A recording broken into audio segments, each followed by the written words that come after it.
hybrid program with CPT. So it'll be a 45-minute session. We're starting at 6 p.m. here on the Pacific time.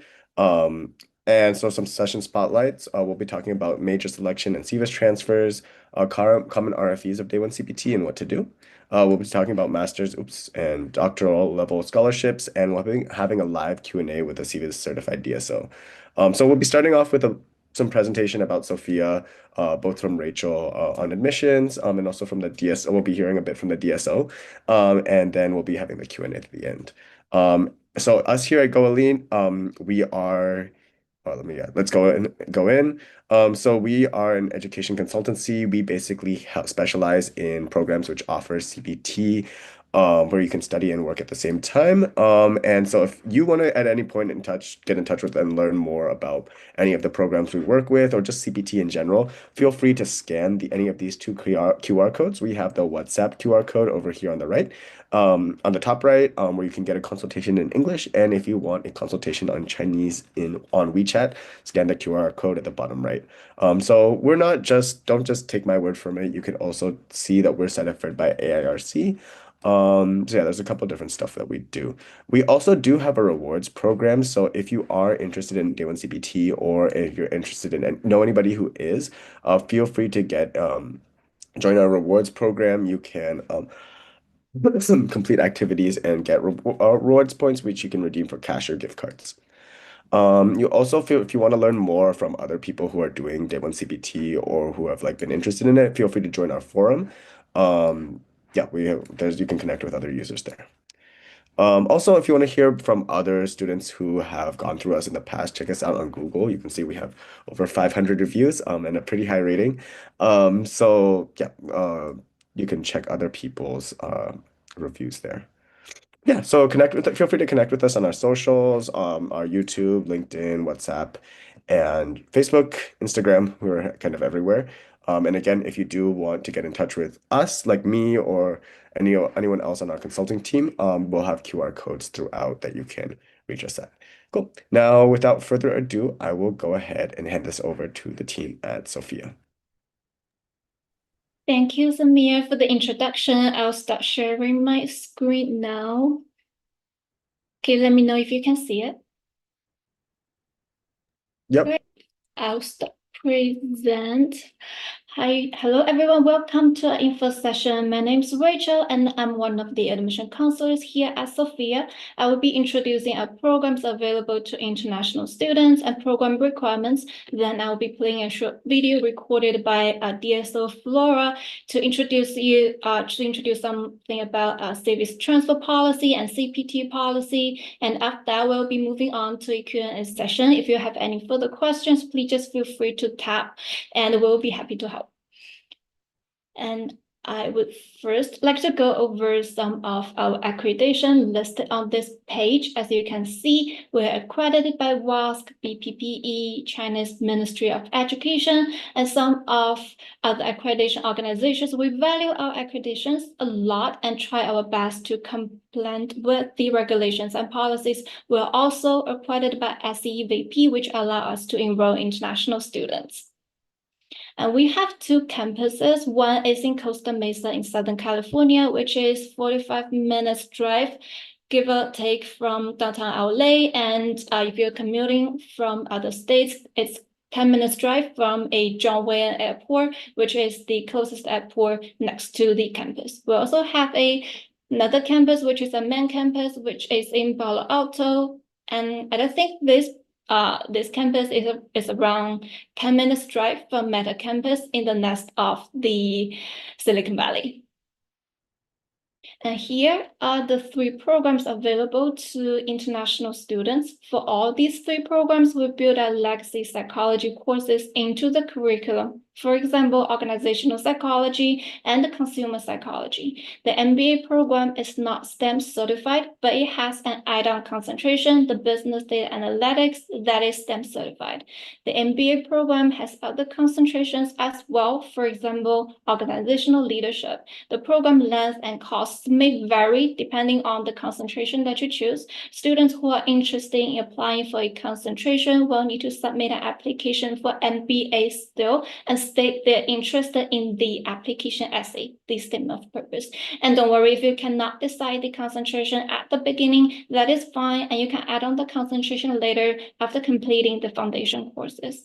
The MBA program taken at the slowest pace lasts around a year and a half, and with the business data analytics concentration, the program can last around 2 years and a half. For the computer science program, along with all its concentrations, it is STEM certified. We do not require a previous academic background in computer science to apply. However, students looking for a shift in their academics will need to keep in mind about the course load and the satisfactory academic performance, and they will need to state the reason for such change in the statement of purpose. Taken at the slowest pace, the computer science program takes around 2 years to complete. And the DBA program is the only doctor's level program eligible for international students here at Sofia. It is in a cohort mode, which means that students will be having classes within the same group of students for the whole program, and is greatly helpful when building connections and growing a community. This program is not STEM certified and does not have concentrations. The curriculum is pre-designed for students, so they are well-paced. It is designed to groom tomorrow's global leaders and entrepreneurs. The DBA program lasts around 3 years. For the DBA and MBA program, the on-site frequency for in-person meetings will be on average once a month. And for the computer science program in the first quarter, there will be 2 hybrid courses, meaning that students should expect to be on campus twice per month. That is about 6 times per quarter. And when they move forward and advance their study in the program, there will be more flexibility, but it will also depend on the course availability for that quarter. But at least the student will need to be on campus for at least once a month on average for the computer science program as well. And here on this page, we listed the tuitions and fees associated with application, and the full list of the tuitions. You can visit our website, and if we have any updates on tuition fees, we will make sure to update that page as well, so you're informed.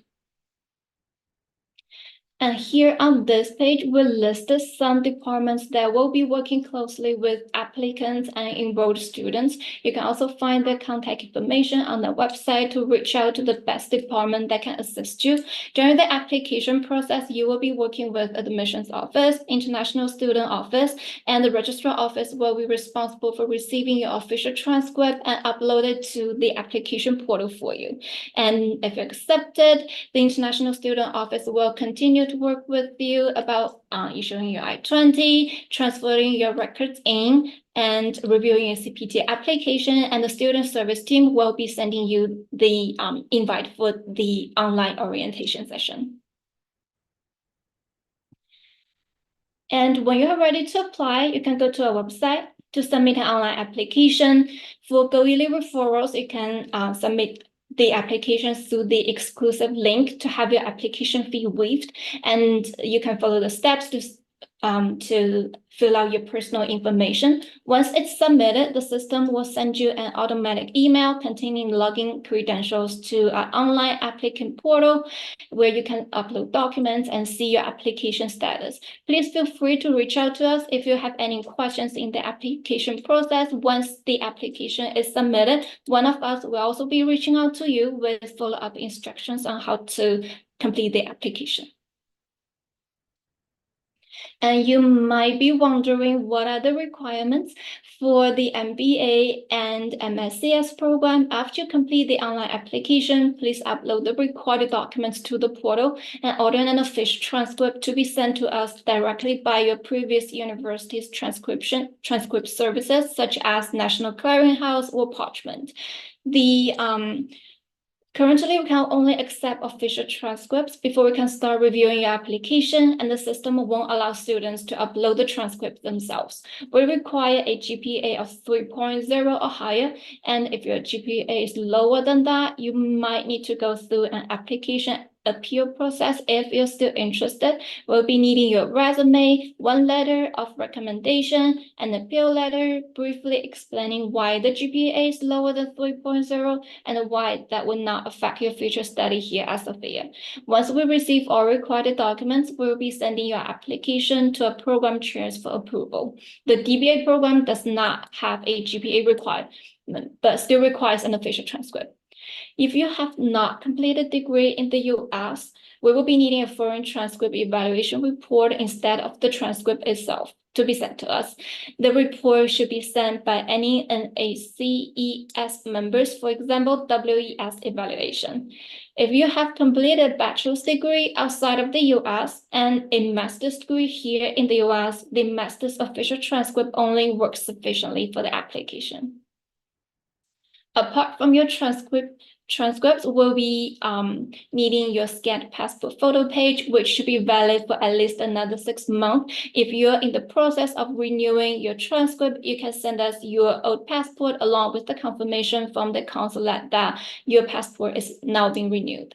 And we will also be requiring a statement of purpose that is longer than 750 words and with your original stories about your past experience and your future plans, if you may, why you believe you'll be a good fit, stuff like that, so we can know you better.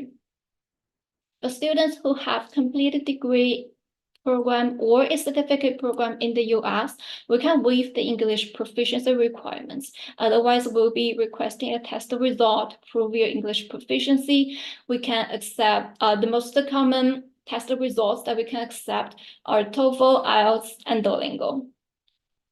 For the DBA program, there are a few additional requirements. We will not be requesting a statement of purpose. Instead, a business pitch and the leadership plan is needed. Both essays should not be longer than 500 words. 3 letters of recommendation written by your previous faculty or work supervisor should be sent to us. Your resume is also required. Once we receive all required documents, we'll be arranging a 30-minute online faculty interview for you.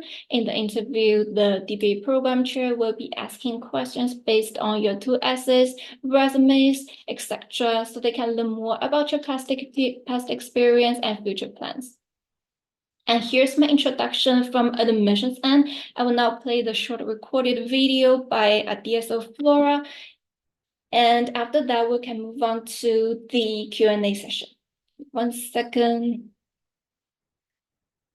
I'll be playing the video now. Please let me know if you can hear it. Hi everyone, my name is Flora Chen. I'm from the International Student Office at Sofia University. So I'll be going over what happens next after you receive your acceptance letter and what kind of documents we need from you in order to create your I-20s. Now for transfer F1 students, we'll be needing your most recent I-20, your F1 visa if it's expired, your most recent 994, your EAD card if you are on OPT or STEM OPT, your I-797A, if that's applicable to you, meaning if you had a change of status in the past, please go ahead and submit your I-797A to us. We'll also be needing the financial documents from you. Per federal regulation, F1 students are required to show that they have the financial capability to support their own education in the US by providing at least 1 academic year of the estimated program costs. You may see the exact number or the exact amount required for your specific program on the affidavit of support form. And then you will be required to submit bank statements that meet that minimum requirement. So accepted bank statement will include statements from your checking, savings, certified deposit accounts. So any liquid account statements are acceptable. If you need more information on that, definitely feel free to review the first page of our affidavit of support. We did list out all the accepted financial statements options on there. Please also note that stock options, 401k insurance policy, or pay stubs are not accepted for the purposes of creating your I-20. So make sure you review the affidavit of support for the requirements on your financial documents. And then return the completed affidavit of support along with your bank statement to us so we can move forward with the next steps. We'll also need the completed Sofia University I-20 request form from you. So that's going to ask what type of I-20 that you'll needing, and also to confirm your CPT eligibility and also necessary information to create your I-20. So please make sure that you upload all the documents mentioned here to your student portal, and also complete and return the affidavit of support and also the I-20 request form to our office so we can move forward the next steps. In our first email to you, you will also receive the enrollment guide with the I-20 checklist. So the enrollment guide is going to list out step-by-step instructions on how to complete the enrollment process. We strongly recommend that you activate your Sofia email once you're admitted and paid your acceptance fee to receive important updates or announcements from university staff. You will also need the Sofia email to access scholarship applications. So make sure if you are interested applying for scholarship, please make sure you activate your Sofia email once you are admitted and paid the acceptance fee, and then follow the step-by-step instructions listed over here. And again, that information will also be provided in our first welcome email to you. So if you don't remember that, that's okay. You can just go back to the first email that we sent to you. Now, for new F1 students, we will need you to submit your passport financial document along with the affidavit of support and also the I-20 request form to us so we can move forward with creating your initial I-20. Once your initial I-20 is created, you will have to pay the Sevis fee, or also known as the Sevis I-901 fee. And once the fee is submitted, you can go ahead and submit your DS-160 application under F1 student category. And then once the application is submitted, you can go ahead and schedule a visa interview with your local embassy or consulate. If you need help or a mock interview to go over any potential questions that you may have during the visa interview, please definitely feel free to email dsl@sofia.edu, and then we'll be more than happy to schedule a meeting with you to go over that as well. If your visa is approved, please go ahead and send a scanned copy to DSO and confirm your arrival date. And then we'll assist you with further information on the pre-arrival procedures. Please note that for initial F1 students, you must complete 3/4 with 9 months of full-time study in the US to be eligible for CPT. And for those who are looking to change from a non-immigrant status to F1, again, you will need to provide your passport that is at least valid for another 6 months. Your I-20 request form, affidavit of support, your current copy of a current copy of your visa, I-94, I-797, I-797A notice if that's applicable to you, your financial documents, affidavit of support, and I-20 request form to us.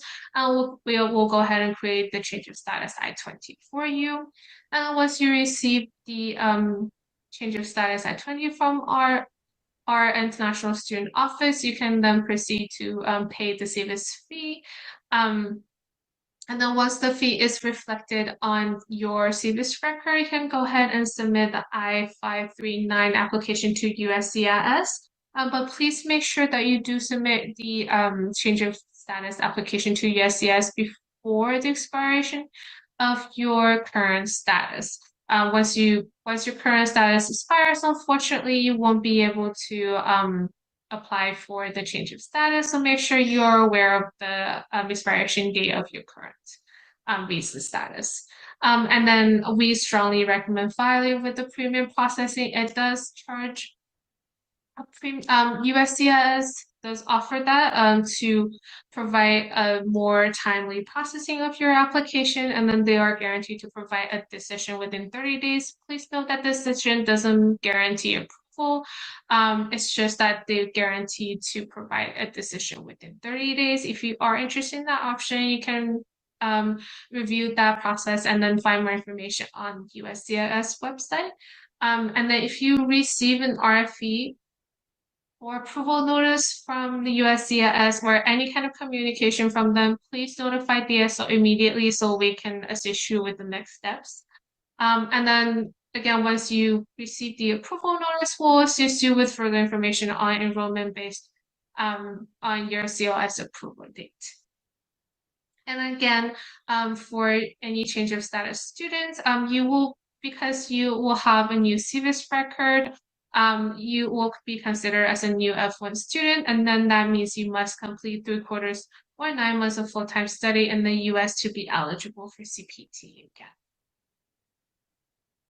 And then most of our students are going to be transfer F1 students, so I'll just briefly go over the transfer or the Sevis transfer process with you. So after receiving admission to Sofia, the admissions office will connect you with the international student office, and that's when you will be getting the welcome email from dso@sofia.edu. And again, in that welcome email, you will receive the I-20 document checklist for depending on what kind of I-20 that you need. Like for transfer F1 students, new F1 students, and also change of status. F1 students, the document requirements will be different, but we will list those requirements in our first welcome email. And then again, you will receive a checklist of documents to upload to your student profile along with the Sofia I-20 request form. So again, we will provide the affidavit of support form and also the I-20 request form to you in our welcome email.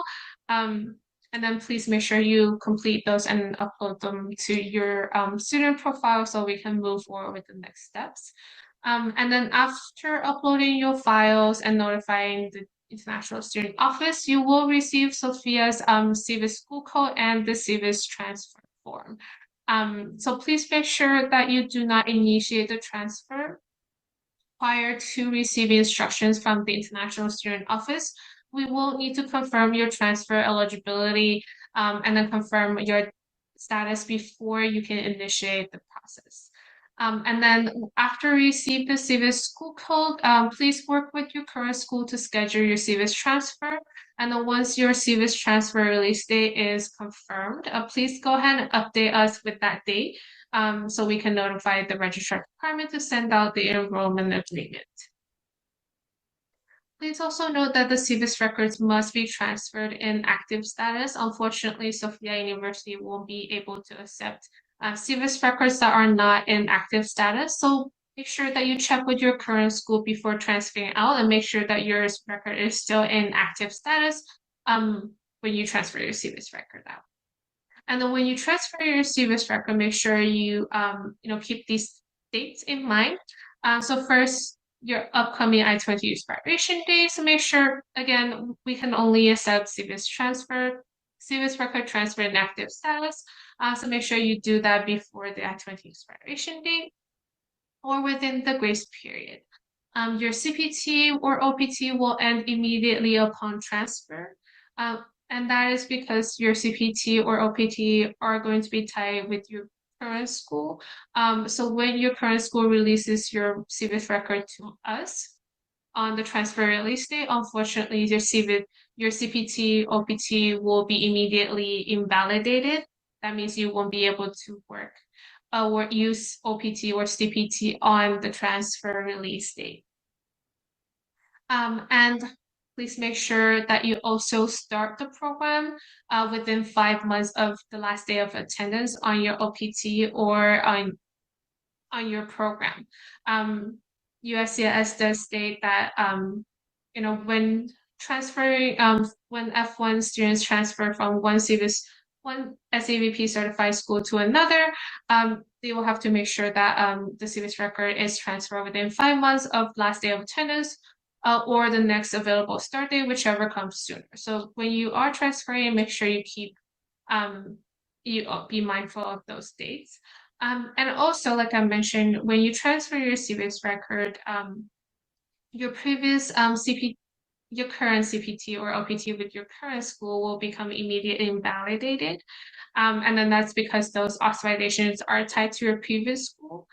So if you are currently on STEM OPT, you will need to if you are currently on STEM OPT, you will need to complete your final evaluation with your previous school before transferring out. Because once you transfer your CVS out to Sofia University, your previous school won't be able to access your CVS record or update your CVS record in any way. And then Sofia University won't have access to your OPT or CPT details tied to your previous school to make sure that you complete all the necessary steps or reporting responsibilities before transferring your Sevis record to Sofia. And again, for those of you who are interested in CPT at Sofia, please note that F1 students who especially for transferring F1 students, if you will be transferring your same and active Sevis record from your previous school to Sofia, and then you have already done at least 9 months or full academic year on that Sevis record, you will be eligible for CPT at Sofia by enrolling and participating in the work integrated learning course for master level programs and our business integration practicum course for the DBA program. And then if you are interested in CPT, in order to apply for CPT, you will have to have a job offer letter first. And that job offer letter must have your job description on there. If the job description is not included in your job offer letter, it must be provided as a separate document. And then you will also need to submit the completed internship application or also known as the cooperative agreement. Please note that the cooperative agreement will require your supervisor's signature. So make sure that you inform your employer or your future employer ahead of time. And then you will need to receive approval from Sofia's faculty internship advisor in order to enroll in the will or the BIP course. And then once your application is approved, the registrar department will go ahead and enroll you into the will course at the master level or the BIP course at the DBA level. Please note that the will course and the BIP course will be enrolled. You will be enrolled into those courses by the registrar department every quarter if your CPT application is approved. So make sure that you keep that in mind and actively participate in those courses if you will be using CPT. And then again, please be mindful of the gaps in employment and only work during authorized periods. So again, when you transfer your CVS record to Sofia, you won't be able to work on the transfer release date. But if your CPT application is approved and then you're enrolled into the will course for the BIP course, then you will be able to resume working again on the CPT start date. Okay, I think this is the video that we recorded. I'll stop sharing for now and submit. If you okay, can we move on to the Q&A session and see if our attendees have any questions? Yeah, definitely. I think we just have a couple questions that we can go through. Let me go ahead and pull it up. Can everyone see my screen? Yes. Perfect. Okay, yeah, so here are the questions that we have. Just again for everybody watching, sorry, I think I'm a little zoomed in. Okay, I guess this is how zoomed in we're gonna be. So everyone can definitely clearly read what's on here. So once again, here at Go Elite, we might be able to, you might have some questions that don't get answered during this session, or you might have some questions that you think of only after the session ends. So if you want to get in touch with us about CPT in general or these kind of policies, go ahead and scan the QR codes. You can scan the QR code on the left for a Chinese consultation on WeChat, or scan the QR code on the right for English consultation with me or somebody on our team. All right, so let's go ahead and get started. So first question is, can someone take a summer break and still work on CPT? Yes, I will take that question, Samir. Thank you. Yes, a student can take summer break and still work on CPT unless it's their final quarter. They would just have to submit the application, the co-op, the job description, and the offer letter, just like usual. And then we can advise on when you can receive your I-20 and when you can start working with the CPT. All right, perfect. Yeah, so if for students, if you are planning on taking that summer break, just make sure that you're on top of it with communication and filling out your forms so that you can all get that process smoothly. All right. Next question. What's the procedure if a student receives an RFE on their H-1B or anything else? I assume this means like related to their attendance at Sophia. What kind of support could Sophia provide? Right. So most of the USCIS applications right now are resulting in RFEs. So if you do get one, everyone's getting them right now. So it doesn't necessarily point to a problem with your application. They just want some clarification at USCIS. So if you do receive one for your H-1B, you can let us know. Of course, email dso@sophia.edu. Let us know what the list is of the documents, and in whatever way we can help you out, whether it's attendance records or giving you advice on the other documents you need, we'll be happy to help you. Great, that's really encouraging to hear.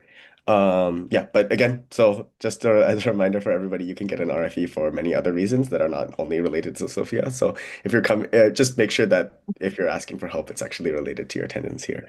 Um, all right, what documents are required for CPT authorization? I think we might have covered this a bit, but can the employer documents and signature be waived for the CPT authorization?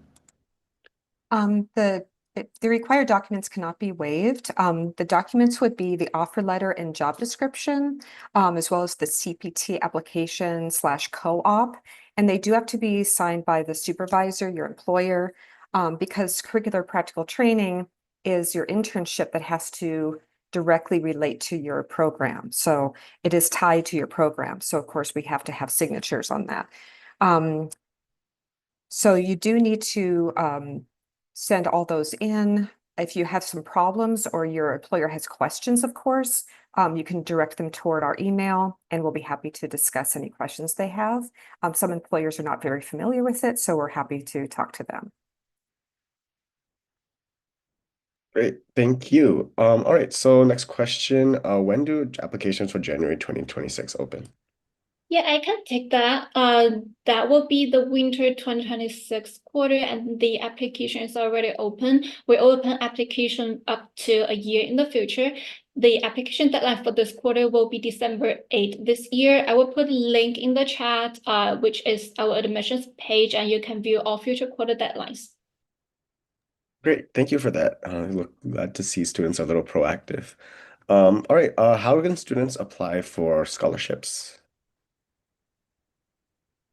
I think we covered this a little Um, bit already, but yeah, go ahead. Yeah, I can take this one too. For now, scholarship application is open to accepted students only. Students can view the scholarship offerings we have on our website. We have multiple. For example, the merit-based one. Thank you, Flora, for the link, which you can click on to view the scholarship that we're offering. We also have one specifically for international student, along with some other ones such as community engagement. We also have one specifically designed for the DBA program, which is the Leadership Accelerated one.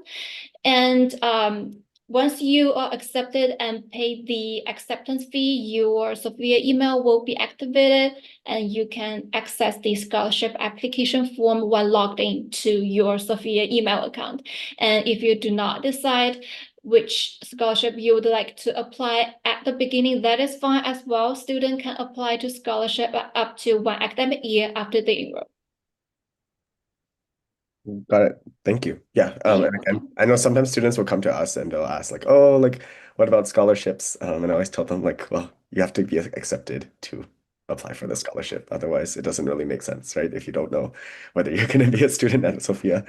Um, all right. How soon should I start of my current OPT? Okay, I'm a little confused about this question, but basically, I would say like if your OPT end date is Jan 2026, it's probably pretty convenient for you to go with a January start date. Um, Yeah, and for the application, as soon as you can get that in, I think earlier is always better. Because if you run into any bumps in the road with any of your paperwork, or maybe you found out your passport is actually expiring or something like that, we can handle that ahead of time. Next question, I could also answer this if you guys want. As students, so you're only eligible for OPT once per degree level. So if you did a master's, one master's, and this is your second master's that you're doing at Sofia, you won't be eligible for OPT no matter if you use CPT, or no matter what your previous degree was. If you used OPT once, you can't use it again at the same degree level. Next question. Can a student travel internationally between two semesters when on a break? Or what does that look like? Yes. Right now we are recommending that F1 students do not travel outside the US. We're recommending that to avoid problems re-entering the US, especially if your visa's expired. We just recommend you staying within the US, even when on breaks. However, if there's an emergency or you really need to get home for some reason or travel internationally, you could ask for a travel signature, an endorsement, which is good for 6 months, and we can provide that. But just please be aware of the situations where it's can be very difficult for students to re-enter the US when they have CPT on their I-20s or just being on an F1 visa. So we just want to be really transparent with that information. Cool, yeah. Thank you for that. All right. So basically, can somebody with no background in computer science be eligible for an MSCS? What would that look like? Yes, as mentioned in the presentation, we do not have requirements for previous academic background in computer science to apply, but student would need to keep in mind that this is a graduate program for computer science, and our program chair do expect students to have some basic knowledge about computer science. If you do want to have some change in your academic field, you can state that in your statement of purpose.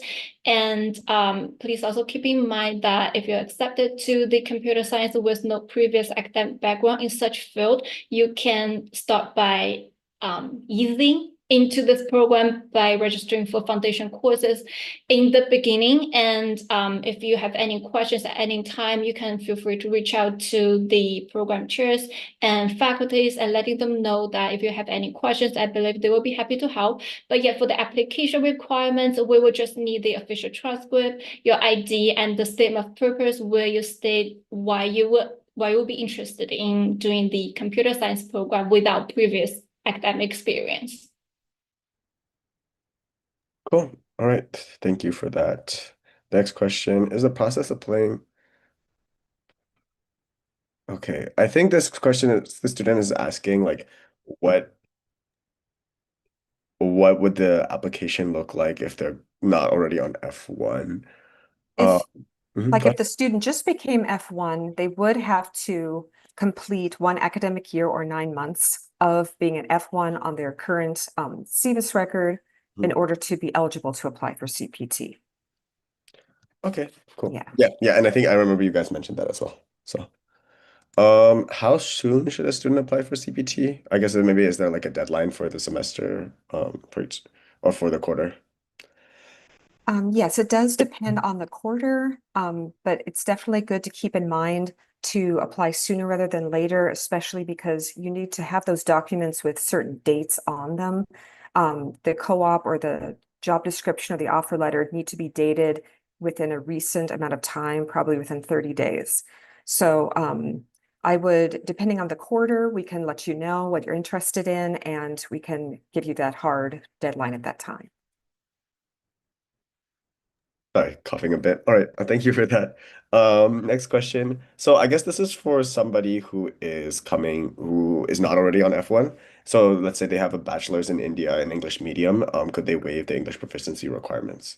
Yes, in this case, we'll be needing your previous university's registrar office sending us a letter directly from them confirming that your previous program is taught in English and all your assignments was completed in English as well. But we can waive the English proficiency requirement for you, but we will still be needing a foreign transcript evaluation if you have not completed a degree in the US.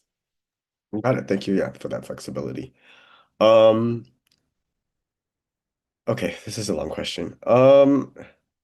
I think we kind of already touched on this. So right now the recommendation is just not to travel.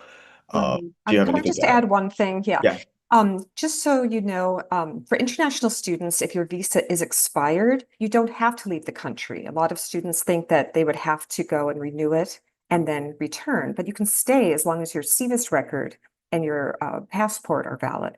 So if your visa is expiring, just stay within the US where it's safe and you can just stay here and do your program. And then just leave if there's an emergency or some very urgent reason to leave.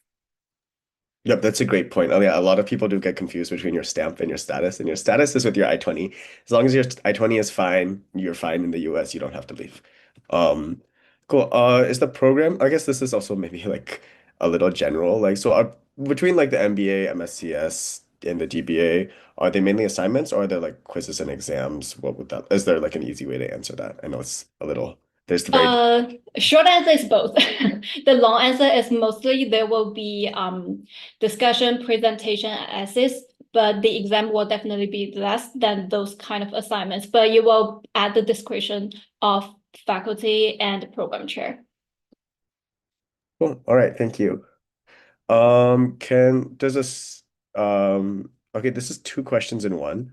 Um, is a CPT like is a job required to start the program? And two, is there any support for students looking for jobs? Right.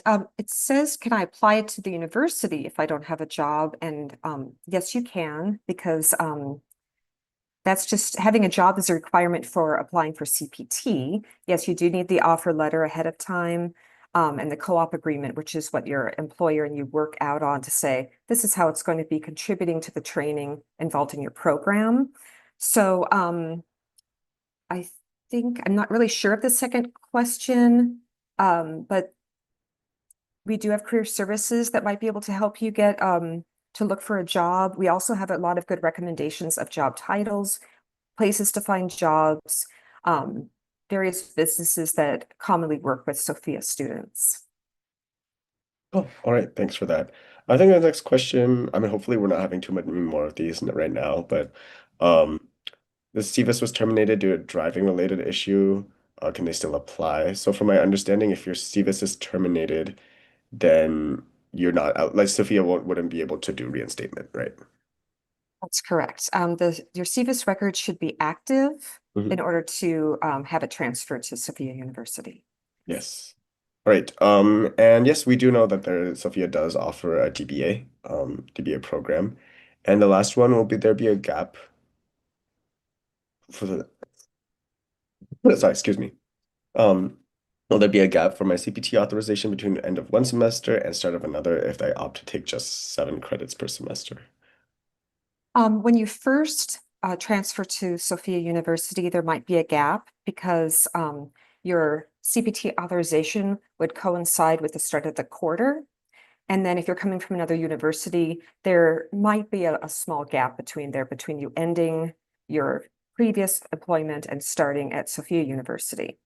However, if you're a continuing student and you abide by the deadlines to apply for CPT, it should be a minimal gap. And maybe there won't be a gap just depending on when we can authorize the CPT. If you're interested in that, it would really depend on if you're a continuing student. Yeah. All right, got it. Thank you. And I think that wraps up all of our questions, and it also actually wraps up our webinar time. So great timing on those questions, everybody. I'm so sorry, Samir. Sorry for Yes. jumping in. I do want to ask something about the reinstatement. So this is Flora from Sofia University. I just wanted to add that we do provide reinstatement services to students. However, we only offer reinstatement options to students who lost their status because of extenuating circumstances. So unfortunately, like you mentioned, the driving issue and stuff like that, unfortunately, we might not be able to support that. But if it's something that is outside of your control or due to extenuating circumstances, we will be able to support that. But just be just making sure that before you submit your admission application to the admissions department, you reach out to dso@sofia.edu and send us your information and also the supporting documents. We'll review and let you know if we will be able to support your case for it. Thank you. Great clarification, actually. Yes. And actually also just for people watching, that's generally the advice. Like even if you're going to most universities, like reinstatement will typically only be successful if it is out of your control. Oh, and I think one other thing, like if I'm understanding your policies correctly, if you do reinstatement, you would still have to study for 9 credits before, or for like 3/4 before getting CPT. Is that correct? When you're on reinstatement, you are not eligible for work authorization. Yes. Yes. Flora, Okay. did you want to add something? I'm sorry. Oh, no. You're absolutely right. They have to complete 3/4 or 9 months of full-time study in order to be eligible for CPT. Cool. All right. Thank you. And I guess we have one last question if we could answer that super quickly. Can students choose the Sevis transfer date? Like when they're setting up the Sevis transfer between, let's say, their previous school and Sofia. Right. Yes, the transfer date does not depend in any way on USCIS. Just know that when you are choosing a transfer date, and you do have work authorization from USCIS, that the work authorization would end when you transfer. So you do have some control over the transfer dates. You do have to transfer if you're ending a program within 5 months of ending the program or the next quarter or term, whichever starts first. But depending on your own situation, if you email us or set up an appointment with us, we can explain your situation to you. All right. Thanks for answering that question. I know now we are like 2 minutes over time. So thanks everybody for joining us this evening. And hope to see you either at Sofia or consulting with us. All right. And I'll go ahead and stop my share and end the webinar here. Have a good night, everyone. Hey, thank you, Samia, for organizing. Thank you, Flora and Leslie, for supporting. And have a good rest of the day, everybody. Thank you, Rachel and Samir.